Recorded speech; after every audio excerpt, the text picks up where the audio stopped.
So Nellie Bly began life as Elizabeth Jane Cochran. She was born May 5th, 1864, to Judge Michael Cochran and his second wife, Mary Jane. She was the 13th child of the judge.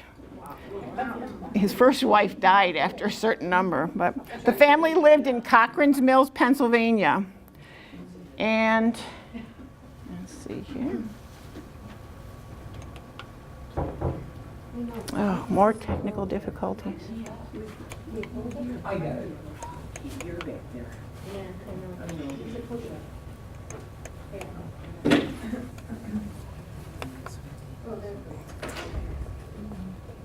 Okay, this was the house that the Cochran family lived in. So in Cochran's Mills, the judge owned a general store and a 4-story grist mill. He also speculated in real estate, so the family had some money. While the other little girls in town were dressed in drab, brown, or gray dresses that were very practical, Elizabeth's mother decided to dress her in frilly pink things. So she earned the nickname Pink, or Pinky. Mary Jane raised her daughter to get attention, to know how to get attention, and to revel in that attention. And those lessons were never lost on her. The family had 2 more children in the next year, so it brought the judge's children and dependents to a total of 15. Well, the judge moved his family to a nearby town that's Apollo, Pennsylvania, and had this house built for them. So we know that he had some money with 15 children and a house that's this elegant. And I think this house is still standing. I found a photograph of it online in 2007, and it was still standing at that time. He died unexpectedly in 1870. And one of his older sons, who was grown up and out of the house by then, was pushing for all of the properties to be divided in the estate. He was probably afraid he wasn't going to get his fair share because they had to divide it so many times. So Mary Jane's means were much reduced. She still had children at home that she had to take care of. They had to sell the mansion house to split the money between the other ones. And so she and the children that were left had to move to a much smaller house several blocks away from this one. The children walked to school, and Pink was not an outstanding student. She had a good imagination, and she preferred writing love stories and stories about fairies rather than doing the expected schoolwork. Mary Jane remarried a few years later. That was her 3rd marriage, to a man who turned out to be drunk and abusive. He was also abusive much of the time. He threatened to kill her on several occasions. This couple finally divorced in 1879, but Pink, or Elizabeth, was growing up and witnessing the abuses. First, her mother took from her one brother, who forced her mother out of her own home, and then also from this husband that was abusive. Pink became determined that she was going to be able to provide for herself when she was an adult. And she thought the best option was to become a teacher. So she attended the state normal school. She was only able to attend classes for 1 year, and then it became financially impossible for her to return. So then the family moved to Allegheny City, which is part of Pittsburgh. Her brothers had found employment there. Pink, who had dropped the nickname Pink by that time and started going by her given name Elizabeth, or Lizzie sometimes. She enjoyed reading the newspaper, which was the Pittsburgh Dispatch. In 1885, she was hired by the paper, and it was there that the byline Nellie Bly was given to her. Everyone that wrote, especially women, had bylines. Most of them were sounded like they were men writing, or else they were just initials.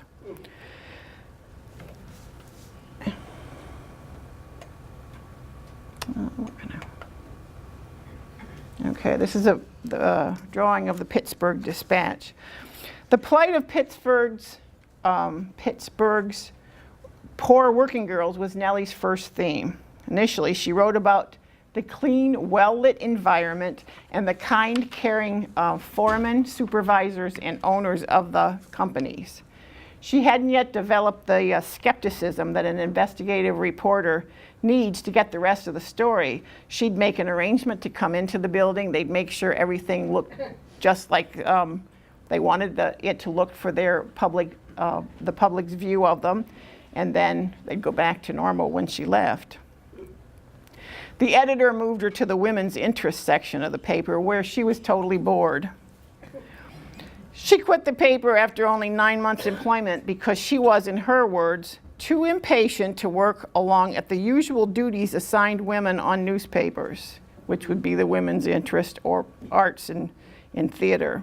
She decided to distinguish herself as a foreign reporter, and she set off for Mexico with her mother as a chaperone.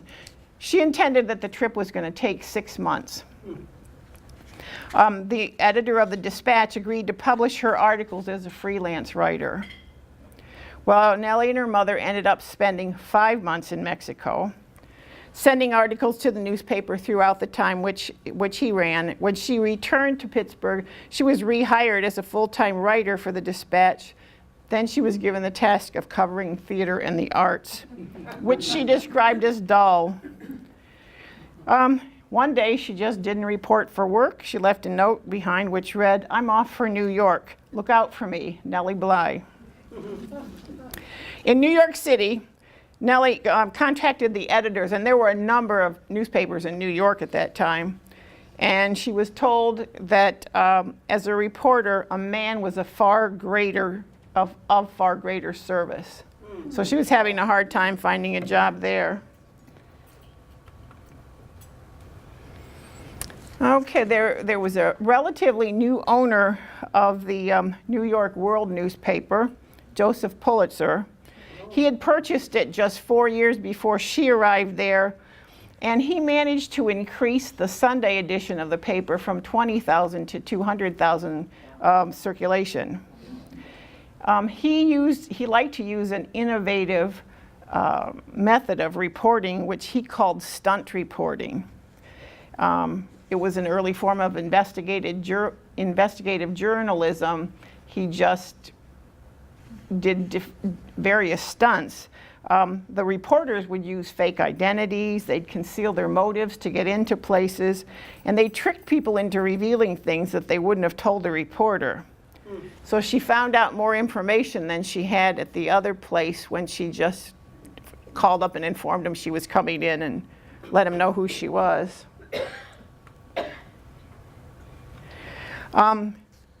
So this is an example of his, it was sensationalism. He also made use extensively of illustrations, which a lot of papers didn't have. If you look at them, you'd see rows and rows of tiny, tiny print, but you can see he's got a drawing of the woman jumping off the bridge, and then I don't know what that other woman's doing, but that's an example of what was used. And the headlines, "She survives a mad leap." At this time, Nellie was living, she and her mother went with her, they were living off of her savings. By September of 1887, Nellie's savings were just about gone. She approached John Cockrell, who was the editor of the paper, and was asked about a job. And there had been rumors about the mistreatment of inmates at the Women's Lunatic Asylum on Blackwell's Island on the East River. Just calling it a lunatic asylum is sort of, debasing to the people that were there. But they decided on a stunt, Nellie and Mr. Cockrell. She would pretend to be insane, get herself committed to the asylum, and then he assured her he'd be able to get her back out of the place, but he wasn't sure how he was going to do it. So she went home and practiced looking insane in her home. And she experienced the horrors in there. This drawing that I found, it looks like this doctor's looking at her just with his monocle, and he's diagnosing her. Life inside the asylum gave them ice-cold baths they were forced to take, rotting food, insufficient clothing, they were never warm enough. And they were forced, I don't even understand this, any kind of reasoning for this, they were forced to sit for hours with nothing to do. They weren't allowed to read or talk to each other. So anything to relieve the boredom. They just were supposed to sit there. She met inmates who weren't insane at all. Some of them, this was one of the worst parts to me, some of them were placed in there by their husband who was anxious to get rid of them. Right, there was nothing wrong with some of these women.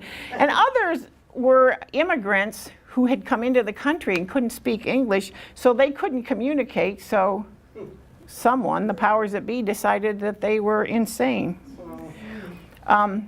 Nellie remained in there for 10 days until the New York World's attorney came to secure her release. He told them he was going to take her to some other facility. He'd arranged for something else, so she was able to get out. We're back at the, and that's a drawing. It was a pretty big place. In October, the first of 2 installments was run. It took up 5 columns of the World's front page of the paper. People bought up copies of the paper as soon as they were on the newsstands. Readers began to demand reform. And then other newspapers were picking up on the story, both in New York City and then across the country. Public sentiment followed this. People started being outraged at it just because of what she had done and what she had reported. In New York City, there was a grand jury convened to look into the practices at Blackwell. And they concluded that it was because there was more money needed. And so the New York City mayor, Abram Hewitt, saw that $1 million was provided. He could just come up at that point in time. I don't even know what that would be equivalent to today, but he was just able to come up with it. My question is, why didn't he provide it in the first place? But abusive nurses and attendants were removed. I think if you watch the movie that was produced from it, they looked like they were sadistic, actually. They were worse than incompetent. So Nellie was recognized for her ability to get that important article, and the World offered her a position as a full-time reporter. She published her writings on the asylum in a book, 10 Days in a Madhouse. And then it was later into late 1900s or early this century, I'm not sure the date, made into a movie. And then in 1889, okay, this is, I might need Pam's help with this, because we went out and Pam helped me get the link to the trailer for the movie. I just wanted you to see it because the conditions are so much better described there than I could ever tell you. Women are being murdered. Nellie Bly, I'd like to introduce you to our publisher, Joseph Pulitzer. It is a great honor. The World newspaper would like you to infiltrate Blackwell's Island Lunatic Asylum for Women. I will teach myself to be mad. Absolutely everyone must believe I am insane. How will you get me out after I once get in? I do not know. Your very life may be threatened. This is not a place that you want to wait long if you don't need to be here. Nellie Brown, the doctor wants you. I'm Superintendent Dent. How are you today? Blackwells will one day be a utopian example of the most advanced treatment of the insane. Give me that! No reading. We're not allowed to read? I'm gonna kill you. I'm gonna kill you. You're in an insane asylum. She's a troublemaker. I understand you've been having fevered thinking. I curse all doctors, nurses, and public institutions for their treatment of people that have no advocacy. Delusions such as these can be cured with medication. It It is cruel to lock people up and then freeze them. I have watched insanity slowly creep over minds that had appeared to be all right. They're doing this to me because of you. I am your friend. Blackwell's is not a place of healing. You knew that women in here were being murdered. How can you say it was murder? A woman has no voice when a man signs her away is insane. I'm trying to bring these people some relief. By killing them. The job of a reporter is to tell the truth to the people. There are many truths here at Blackwell's. It is, after all, an asylum for the insane. I fear I shall not be able to stand the strain. You must keep your spirits up. If you give up now, the good may arrive and you will not know it.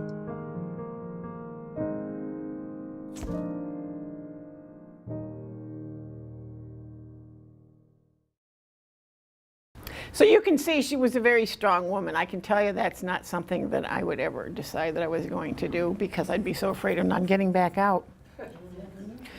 In 1889, after reading Around the World in 80 Days by Jules Verne, which was a novel that was popular at that time, Nellie came up with the idea that she was going to make a trip around the world herself, and she was going to do it in 75 days to beat the record that was in that book.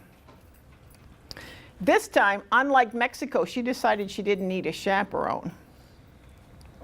The newspaper backed the trip, but they really wanted her to take a chaperone. But when she insisted she wasn't going to, they gave her a letter that she could take along because she was going to have to be changing her forms of transportation, obviously, around the world. And the letter said where she was from, that she was representing the newspaper, and asked whatever man was in charge to look out for her while she was at that location. She also, she decided she didn't want to be bogged down with luggage because she was in a hurry. She wanted to do this quickly. Every time she got somewhere, she'd have to retrieve her baggage. So all she took with her was that one little bag she's holding there. She took 2 outfits, a dress for warmer weather, a dress for colder weather, and then she purchased that new plaid coat, which pictures of it were all over the place, and then the hat that she's wearing, sort of like a newsboy hat, which started a trend of women wanting to wear hats like that. And everything she took, she packed in that small bag. Many of us would pack more than that for one overnight, especially we females.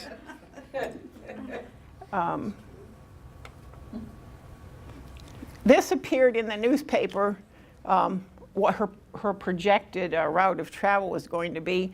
She was leaving from the East Coast and heading east and coming around back to San Francisco and then taking the train back across the country. Well, other newspapers heard this was going to happen, and they decided they wanted to participate in the stunt too. They wanted to be a part of it because they knew it was going to get a lot of they were going to get a lot of mileage out of it at the newspaper. So Cosmopolitan magazine had a woman, Elizabeth Bisland, who set out on the same day, but she was going the opposite direction. So she traveled across the country first, heading west, and then came back around. Like I said, she used various forms of transportation: ships, trains, rickshaws, sampans, and a horse and a donkey. Throughout Europe, Egypt, Sri Lanka, Singapore, Hong Kong. She sent accounts all along the journey. She sent accounts back to the newspaper. And she went out of her way while she was in France to meet up with Mr. Verne, who was really the one who had initiated her idea to do that. And the author wished her good luck.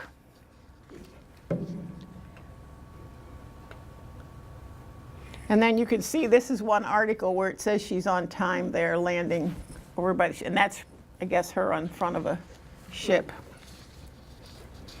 She'd set out to go do it in 75 days. She ended up beating that. 72 days later, she returned to cheering crowds of thousands of people because by this time everybody knew what she was up to.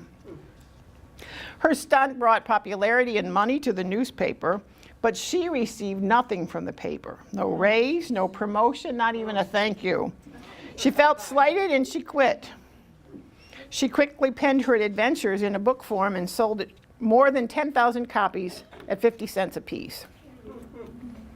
And then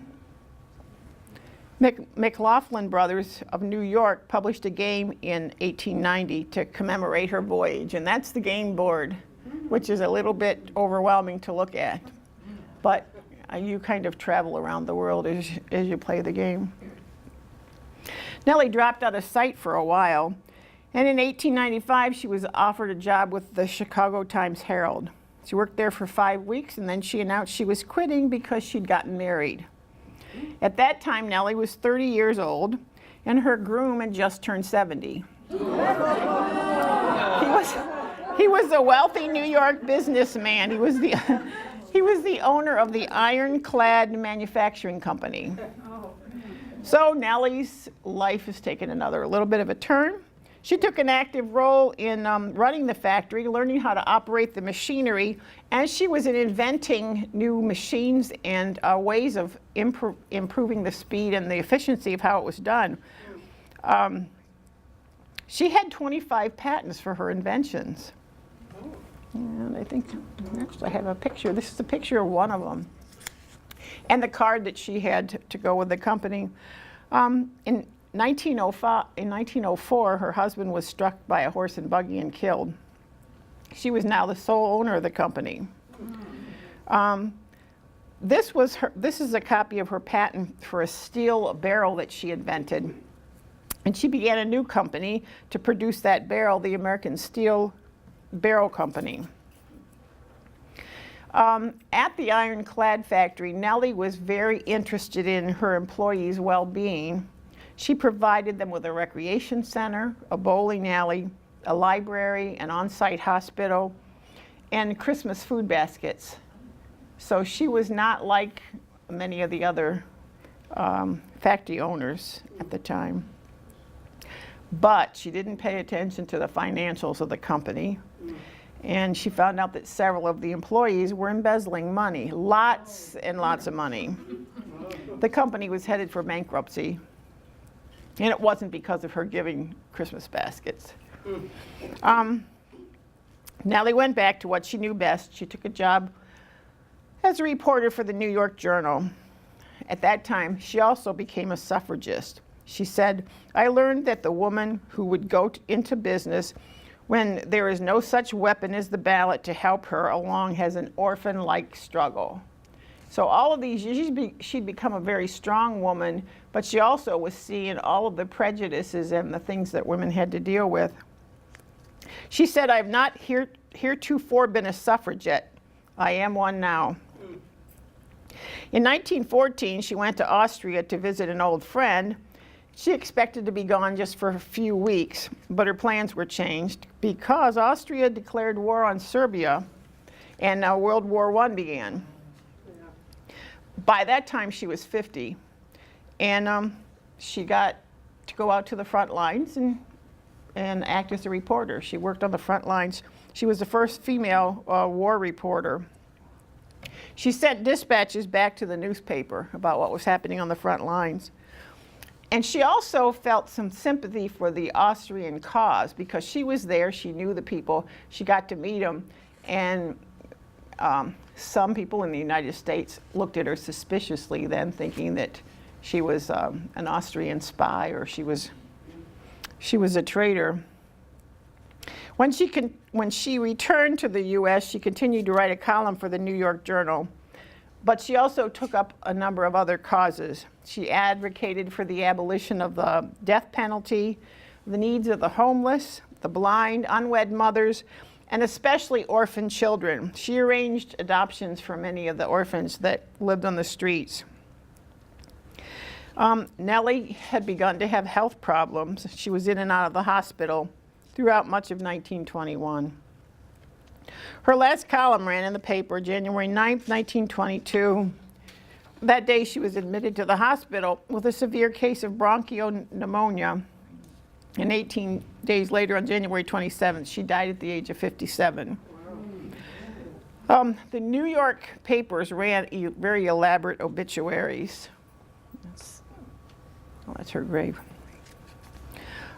She was buried in Woodlawn Cemetery in the Bronx, but her grave remained unmarked for over a quarter of a century until 1978, and you can see the New York Press Club was the one that had the headstone put in there for her. She was honored before and after her death as a strong and remarkable woman. After her trip around the world, which they considered that to be a very speedy time, 72 days around the world. The Pennsylvania Railroad called its fastest train the Nellie Bly Express. The train traveled daily through New Jersey between New York City and Atlantic City.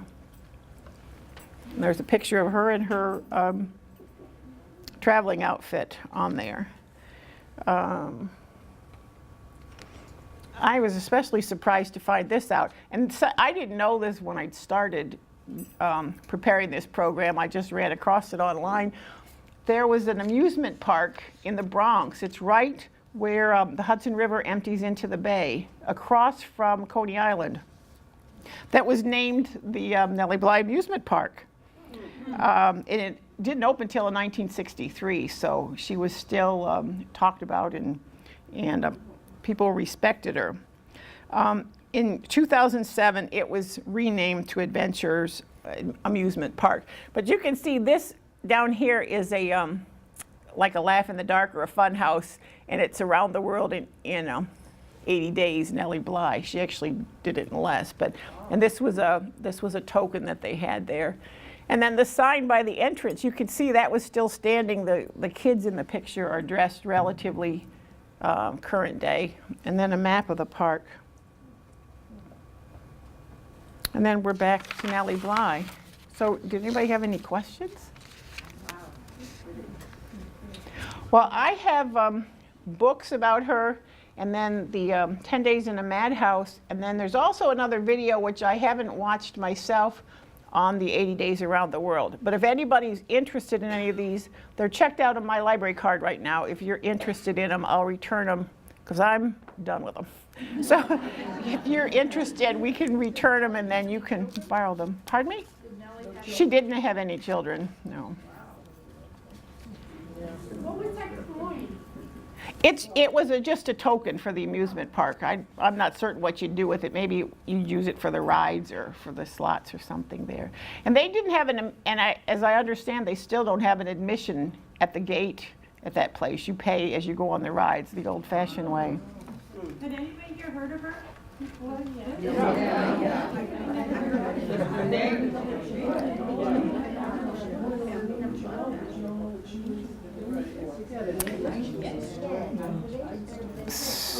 Any other questions? Okay, well, thank you, and let me know if anyone's interested in any of these.